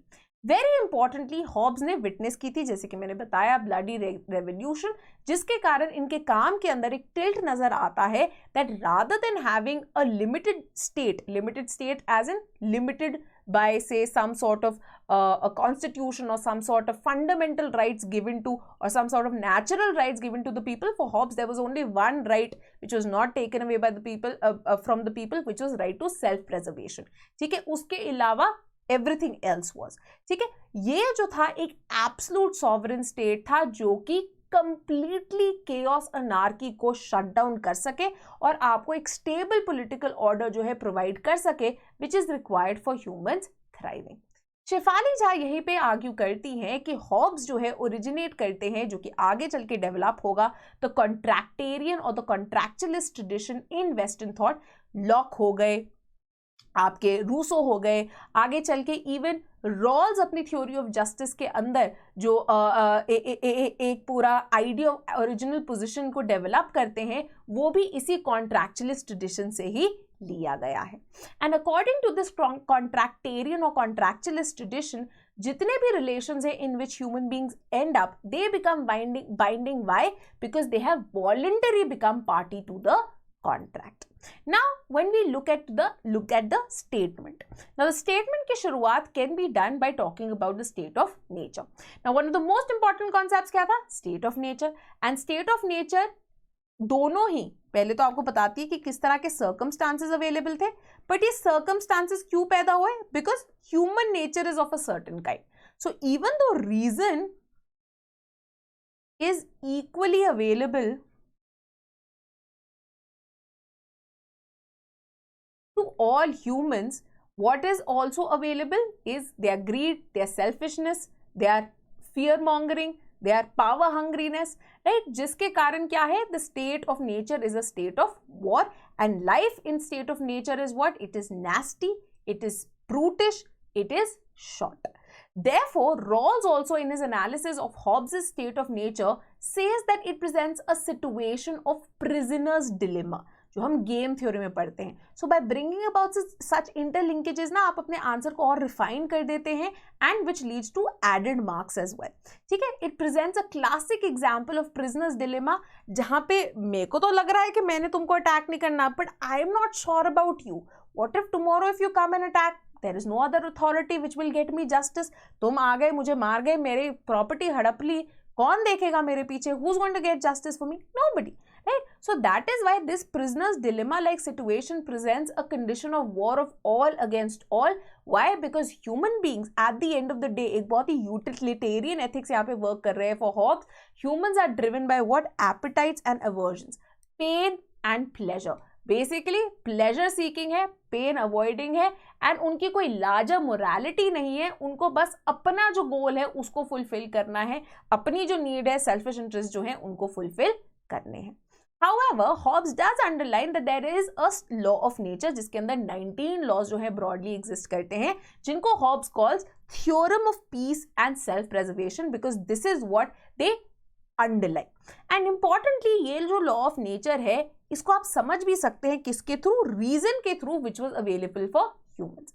However, Hobbes remarks that despite law of nature happening and existing and people being able to understand it, this law of nature is not enforceable. Why? Because there is no political sovereign that exists, right?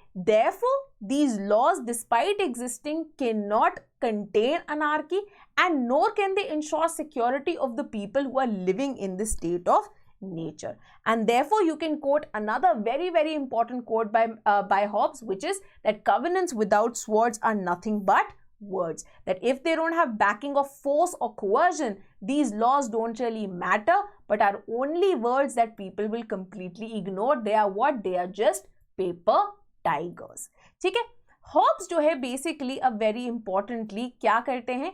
Now ये कहते हैं कि in order to ensure कि हम state of nature में ना रहें, क्या करना पड़ता है लोगों को? People come to formulate a contract with one another. And what do? They give up their natural rights, right? Natural rights वो completely give up कर देते हैं by common consent, and किसको दे देते हैं?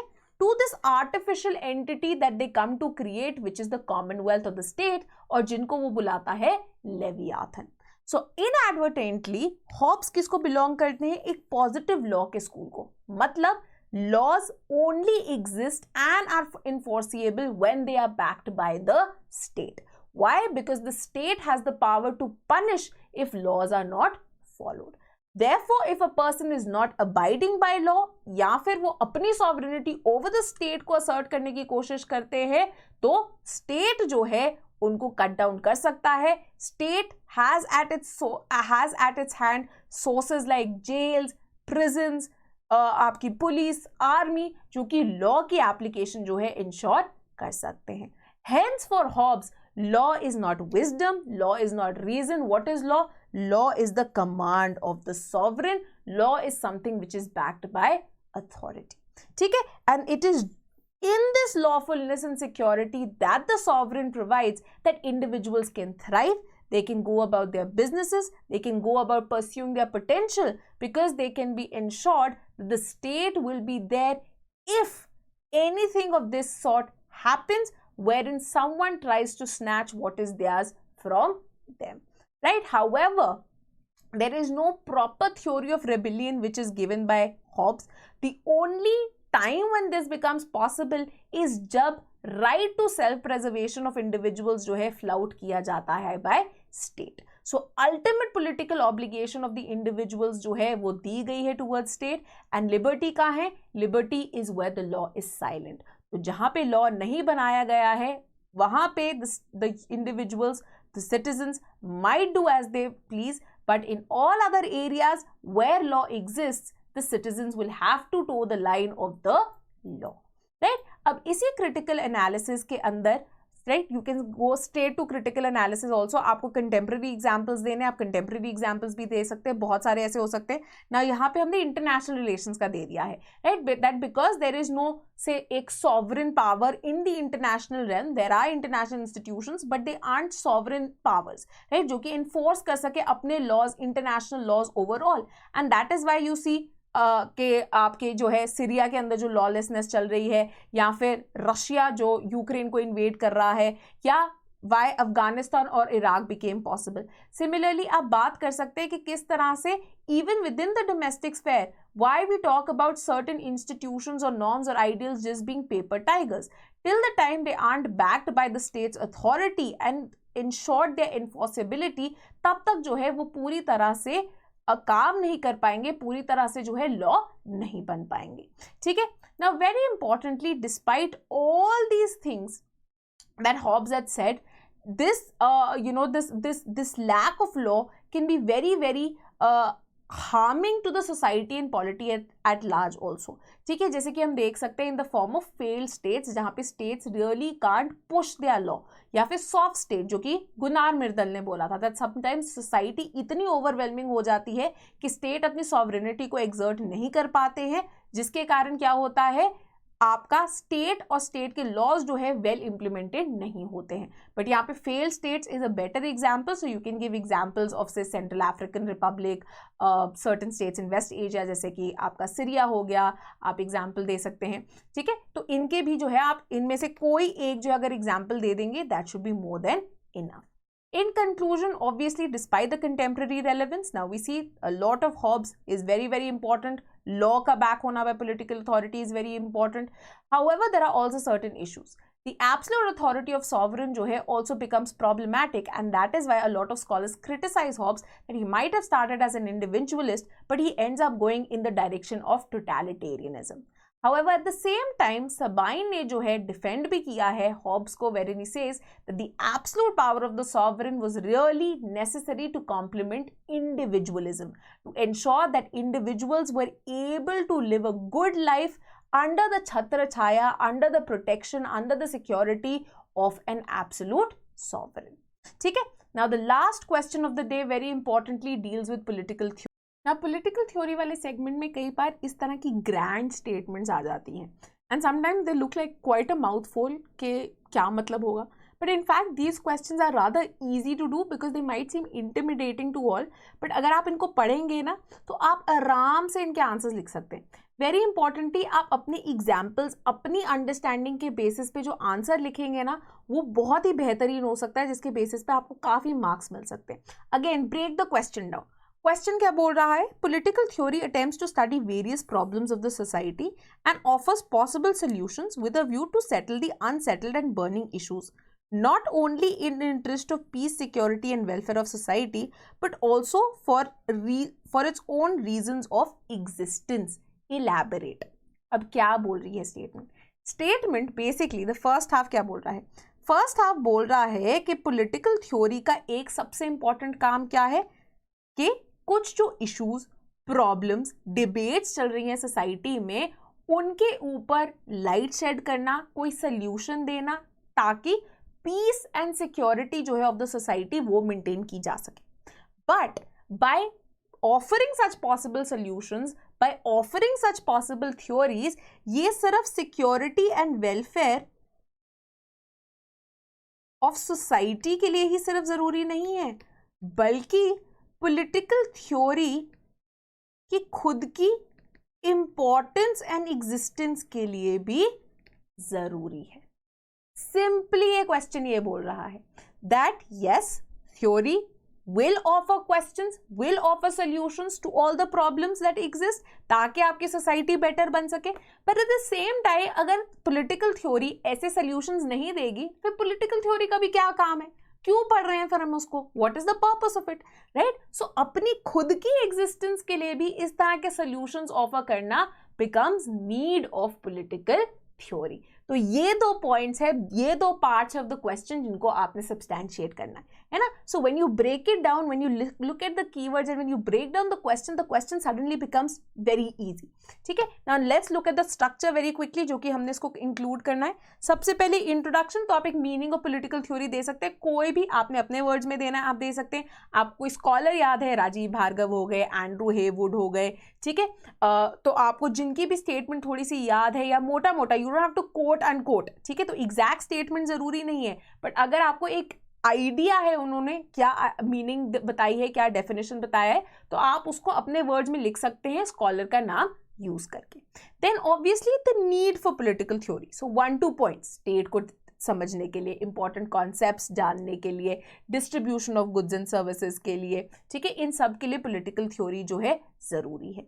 देन वेरी इंपॉर्टेंटली हमारी society and polity जो है डायनामिक है, कॉन्स्टेंटली इवॉल्विंग है. तो जो प्रॉब्लम्स है, जो इश्यूज है, वो भी कॉन्स्टेंटली इवॉल्विंग है. तो for the peace and security and wellbeing of the society हमें क्या चाहिए होती है? पॉलिटिकल थ्योरी चाहिए होती है. हमने जो है बहुत सारे ऐसे एग्जाम्पल्स भी देखे that when we look at theories of state, कि किस तरह से स्टेट जो है कॉन्स्टेंटली इवॉल्व करता रहा है to look at the needs of the people. So at one time divine rule जो है was accepted, but at other times as the mass grew, as democratic aspirations grew, contractualist democratic theories of state had to come into being.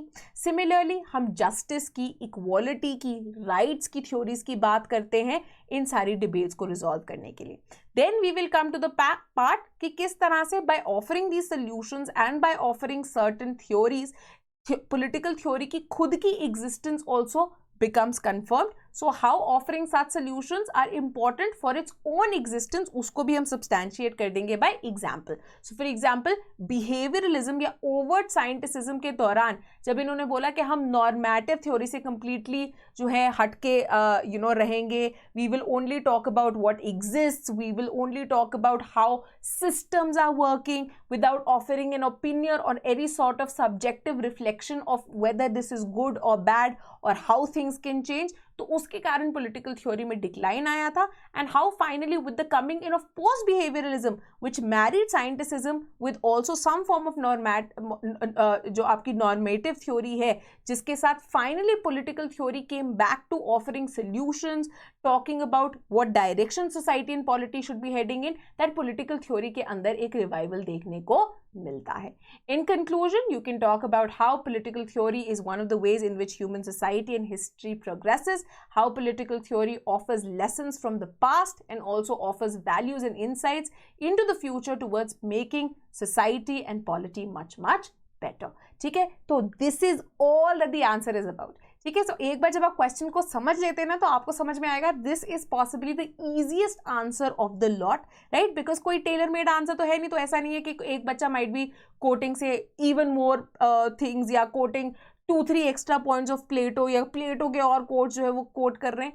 ये answers जो हैं जो कि completely खुद समझ के खुद लिखने होते हैं. अगर आप क्वेश्चन को पढ़ लेंगे और समझ लेंगे, आप बहुत बढ़िया आंसर लिख पाएंगे और बहुत अच्छे मार्क्स जो है यहाँ पे ले पाएंगे.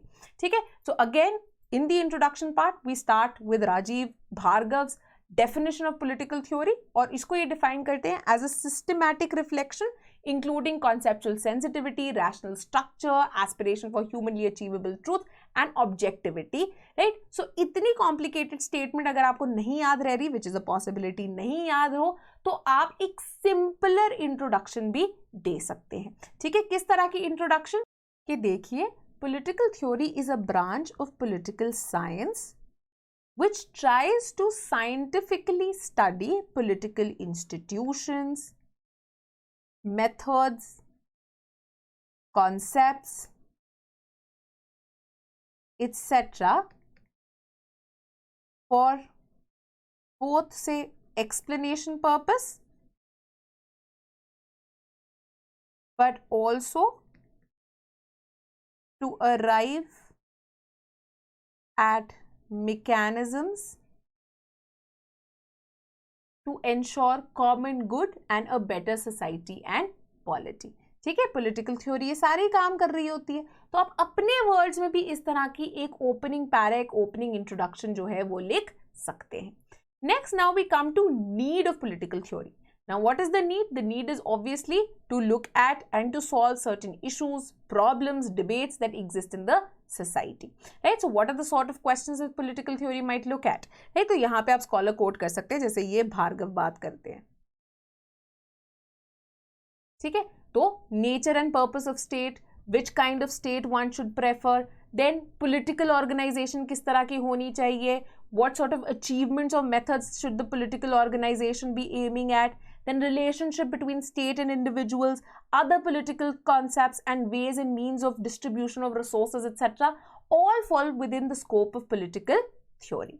Now, importantly, political theory isn't something which is new, but can also be seen as coming or emerging out of political philosophy. So, when we look at political thinkers and their thought, उसी में से आपको कुछ जो basics and foundational elements of political theory हैं वो आपको देखने को मिलते हैं. सो प्लेटो ऑनवर्ड्स ही आप बात कर सकते हैं कि किस तरह से पॉलिटिकल थ्योरी धीरे धीरे जो है इवॉल्व होती आ रही थी. Why? Because he gave rise to certain basic concepts which were dealing with what? Which were dealing with the fate of humanity, which were looking at common good, at looking at ways of devising political communities, किस तरह की institutions होनी चाहिए. तो यही काम जो है कौन करती है? Political theory करती है.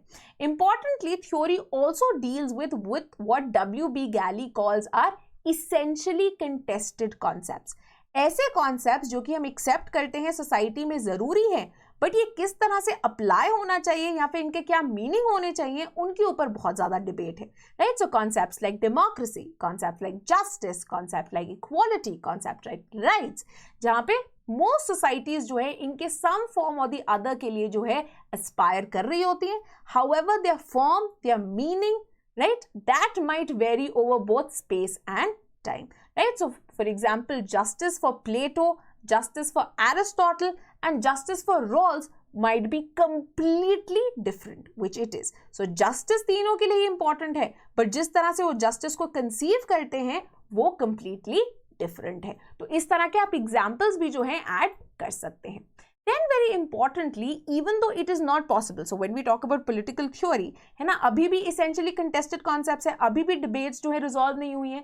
So it's not like political theory can resolve all debates or political theory can have answers to all questions, but at least what it can do is it can offer insights from history and therefore also offer us lessons that what directions can be taken in the future to improve our present condition. Right? So therefore, as context evolve, political theory भी जो है अपने आप को evolve and change करती रहती है. Again, we can add more examples that, for example, medieval era में क्या होता था? Divine rule होता था, but because people were not happy with it, over time जो है change आता है, and then एक theory of contractualism निकल के आता है, which ends up providing state what? A democratic base. Again, one of the important problems in society and polity that we deal with are what? Inequality, injustice, and because of this reason, political theory has come to develop important concepts like affirmative action और insurance, जिस तरह से Dawkins बात करते हैं इसके बारे में. Similarly the idea of distributive justice, जिस तरह से रॉल्स एंड सेन जो है बात करते हैं. Now even though these concepts, these ideas, these solutions by political theory are very important to ensure welfare of the society, but at the same time they are also important. Why? For political theory's own existence. अब इसको भी हम substantiate कर देते हैं by talking about political theory. Now, during the 1950s जब political theory ने अपने normative role को give up किया था and moved towards being a value-free, quantitative-led study, there were a lot of issues. ठीक है. However, soon this mistake was realized and behavioralism के अंदर ये जो एक mad craze for scienticism था that did not look at normative issues or offer possible solutions, that was cut short with the emergence of post behavioralism.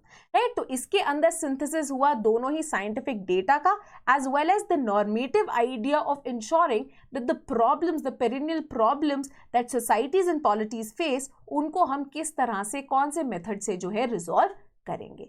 And that is why post-behavioralism was regarded as being instrumental in revival of political theory and making it relevant to society as well as developing new societies, developing new theories as societies भी जो है involve कर रही थी.